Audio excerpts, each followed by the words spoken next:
भगवानपुर नगर पंचायत हो गई है अनारक्षित, लेकिन ये लड़ाई बीजेपी वर्सेस कांग्रेस की नहीं, बीजेपी वर्सेस बीजेपी की है। जी हाँ, मैं बात कर रहा हूं भगवानपुर नगर पंचायत की सीट हो गई अनारक्षित, लेकिन बीजेपी के दो चेहरे आपस में घमासान किए हुए हैं, चुनावी मैदान में आ चुके हैं। हालांकि अभी तक नोटिफिकेशन जारी नहीं है, लेकिन फिर भी टिकट किसे मिलेगा, टिकट की दौड़ में कौन अपने आप को नंबर 1 लेकर के जाएगा, इसे लेकर के पूरी तरीके से भगवानपुर विधानसभा में वाद विवाद, कोई कुछ कहता है तो कोई कुछ।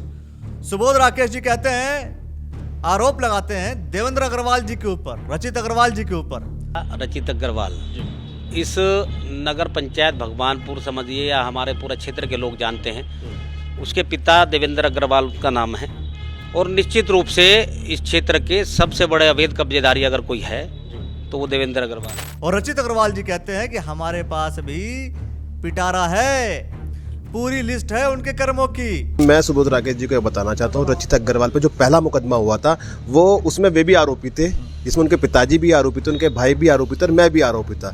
और वो झगड़ा जो हुआ था वो रुड़की हुआ था, पनियाला वालों सुरेंद्र चेयरमैन जी के साथ हुआ था और वे उन्हें पता है कि उस मुकदमे में बचाने वाले मेरे पिताजी थे। ठीक है नहीं जी। और यदि राजनीति में इस तरह के मुकदमे आपकी वजह से किसी पर लगे हैं, यानी कि दोनों एक दूसरे के कर्म के बारे में खुल करके बता रहे हैं, लेकिन देखना यह होगा कि हाईकमान किसे देती है टिकट। और आपको पता होगा कि सुबोध राकेश जी ऑलरेडी भगवानपुर नगर पंचायत, उनकी माताजी भगवानपुर नगर पंचायत की चेयरमैन रह चुकी हैं। अब सुबोध राकेश जी 2022 का चुनाव भी लड़े। अब आ गई बात नगर पंचायत की सीट हो गई अनारक्षित, तो सुबोध राकेश जी की भी दावेदारी प्रबल है, लेकिन इस प्रबल दावेदारी में खुल करके आ गए हैं भाजपा के ही नेता के ऊपर। लेकिन उनका एक और कहना है कि वो भाजपा के नेता कैसे हो सकते हैं जब सुरेंद्र राकेश जी के वचनों को निभा रहे हैं। ममता राकेश के साथ कारोबार जो है वो सुबोध राकेश का है। किस तरह कारोबार है ममता राकेश के साथ? उसका स्टोन क्रेशर में उसके साथ पत्ती है, यानी वो कांग्रेस की विधायिका के साथ है। तो ऐसी कंडीशन में वो भाजपा के हुए या कांग्रेस के। सुबोध राकेश जी की बात करें तो कुछ समय पहले वो भाजपा में थे, भाजपा के बाद वो बसपा में भी गए थे और बसपा के बाद फिर आ गए भाजपा में। खैर, इन राजनीतिज्ञों का ताना बाना, एक दूसरे के साथ संबंध चलते रहेंगे कि कौन किस पार्टी में कब जाता है, किसके लिए कौन सी पार्टी कब लाभदायक होती है, ये सब चीजें चलती रहेंगी।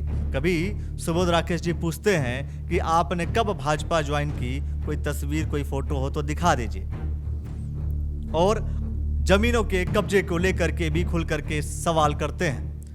दूसरी तरफ रचित अग्रवाल जी इशारों इशारों में कह देते हैं कि उनके भी कर्मों की पूरी लिस्ट उनके पास है, लेकिन इस जद्दोजहद में भाजपा हाईकमान किसे देगी टिकट?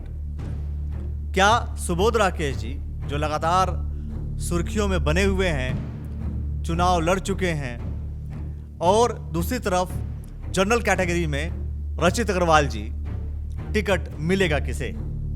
सीट अनारक्षित हुई है।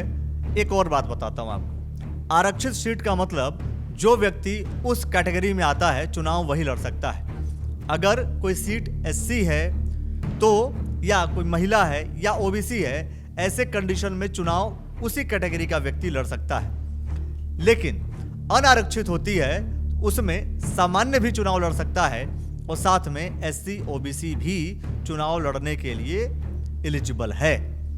ये हमारी संवैधानिक व्यवस्था है और इस संवैधानिक व्यवस्था का हवाला हर कोई अपने अपने हिसाब से देता रहता है। हमारा आप लोगों से सवाल यह है कि भगवानपुर नगर पंचायत में टिकट होगा किसको, कौन होगा जोरदार और किसकी उतनी जोरदार आवाज नहीं होगी, और किसको टिकट मिलने के चांस सबसे अधिक ज्यादा हैं। और सबसे बड़ी बात है, कांग्रेस का कौन है दावेदार?